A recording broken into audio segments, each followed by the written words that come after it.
वहीं अतीक के हमलावरों से कई सवाल पूछे जा रहे हैं। पुलिस के हमलावरों से कई सवाल हैं जो आपको हम बताएंगे। अतीक अशरफ को ही क्यों निशाना बनाया गया, कुछ ऐसे सवाल पुलिस की तरफ से हमलावरों से पूछे गए हैं। वो शूटर्स जिन्होंने ताबड़तोड़ फायरिंग की अतीक और अशरफ पर, इन शूटर्स से लगातार पूछताछ का सिलसिला जारी है और आज दूसरा दिन है जब एसटीएफ पूछताछ कर रही है। इन सब के बीच जो पहले की पूछताछ हुई है उनमें किस प्रकार के सवाल हैं वो आपको बता देते हैं।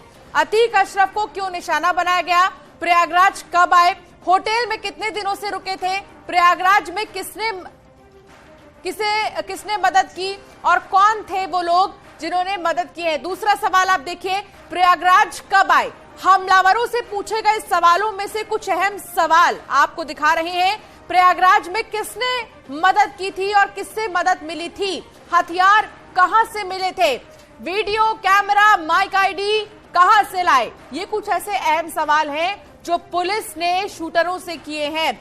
आपस में कैसे संपर्क किया, तीनों पहली बार आखिर कब मिले, घटनास्थल से कितनी देर पहले यहां पर पहुंचे, वारदात की प्लानिंग कब और कहां हुई, साजिश में कोई और भी शामिल था, पुलिस की फायरिंग का डर नहीं लगा। ये वो तमाम सवाल हैं जो पुलिस ने हमलावरों से किए हैं। एक के बाद एक जो सूत्रों के हवाले से हमें जानकारी मिली है वो सवाल हम आपको दिखा रहे हैं। हथियार कहां से मिले से लेकर प्लानिंग कहां पर हुई और क्या कानून प्रशासन का डर नहीं था, ये पूछा गया था।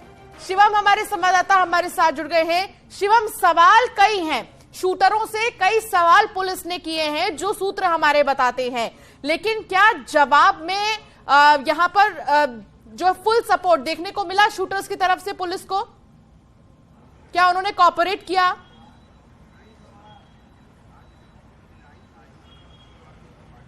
शिवम, क्या आपको मेरी आवाज आ रही है?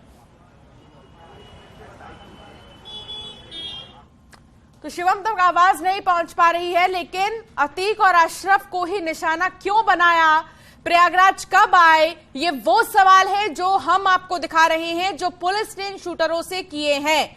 प्रयागराज में किससे मदद मिली है, इसके अलावा सवाल ये भी किया गया कि ट्रेनिंग किसने दी इन शूटर्स को कि कैसे जाना है, फायरिंग कैसे करनी है और क्या कानून और प्रशासन का डर नहीं था इनमें। शिवम मेरे सहयोगी मेरे साथ जुड़ गए हैं। शिवम, सवाल तो कई सारे हैं कि कब आए, कहां से आए, प्लानिंग कहां हुई और किसने इन्हें मदद दी है, लेकिन सबसे महत्वपूर्ण सवाल ये कि क्या जब ये सवाल किए जा रहे थे तो क्या इन शूटर्स ने कोऑपरेट किया पुलिस को?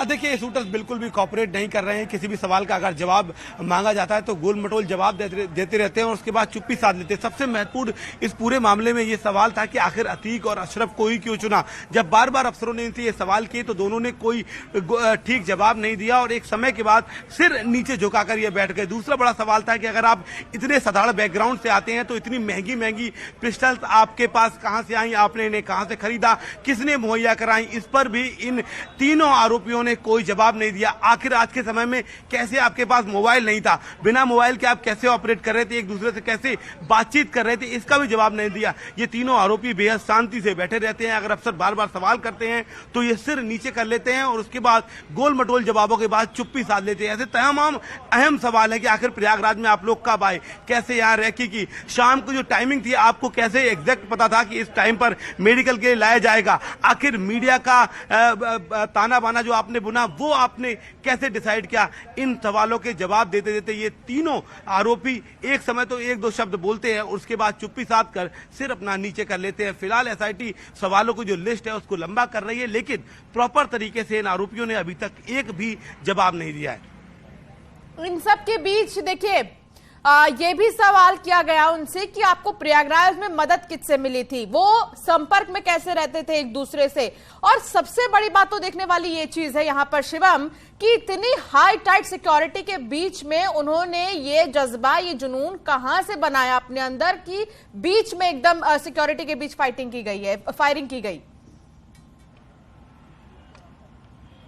देखिए बिल्कुल, और इसको लेकर जब अधिकारियों ने पूछा कि आपके पास ये जज्बा, क्योंकि इससे पहले इन्होंने कोई ऐसे बड़े शूट आउट को अंजाम नहीं दिया है, ये शार्प शूटर इससे पहले कोई बड़ा कांड भी नहीं कर पाए थे। ऐसे में आरोपियों ने पूछा कि इतनी हिम्मत कैसे आई कि जहां पर पुलिस मौजूद और इतनी पुलिस हो, आप वहां पर शूट आउट करते हैं? क्या आपको ये डर नहीं लगा कि पुलिस आपको गोली मार सकती है? आप इस बात को लेकर कैसे श्योर थे कि आप पर रिटेलिएट पुलिस नहीं करेगी?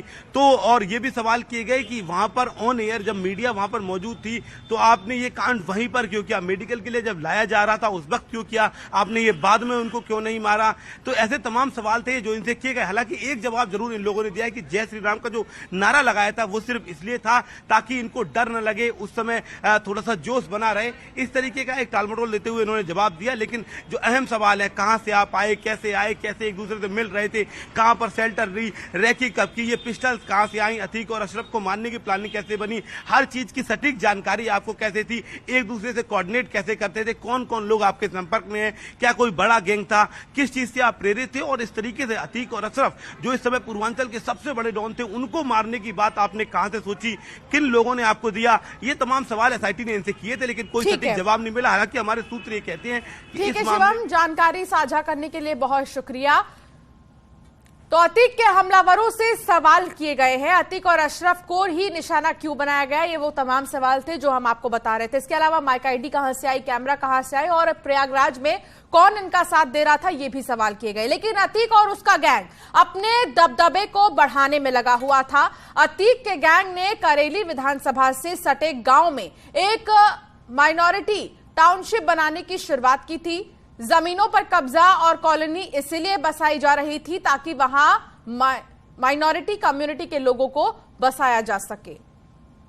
अहमद अपना साम्राज्य बेहद बड़ा करना चाहता था, यही एक वजह है कि उसने मुस्लिम टाउनशिप बनाने की सोची। इस पूरे इलाके में अतीक का दबदबा था, हर तीसरा चौथा व्यक्ति अतीक का शागिर्द, साथी अपराधी या फिर समर्थक था। अगर आप सामने देखेंगे तो आपको नजर आएगा ये वो गेट, ये वो एंट्री, ये वो सड़क जिस पर अतीक अहमद धीरे धीरे अपने लोगों को बताता जा रहा था। रिपोर्ट हम आपको गाड़ी में बैठकर इस तरीके से दिखाएंगे ताकि आप ये समझ पाएं कि सिर्फ 1, 2, 4, 10 घर नहीं बल्कि सैकड़ों की तादाद में उसने अपने लोगों को बसाया।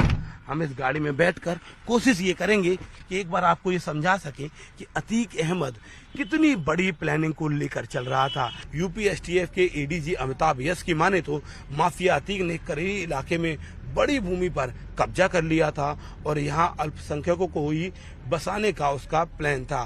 कैमरा पर्सन योगेंद्र के साथ शिवम प्रताप, नेटवर्क 18, प्रयागराज।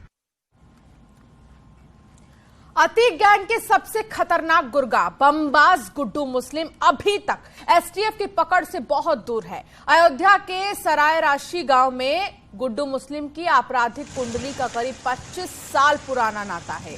सराय राशि गांव के धर्म सिंह ने न्यूज 18 से बातचीत में गुड्डू मुस्लिम से जुड़ी कई अहम जानकारियां साझा की।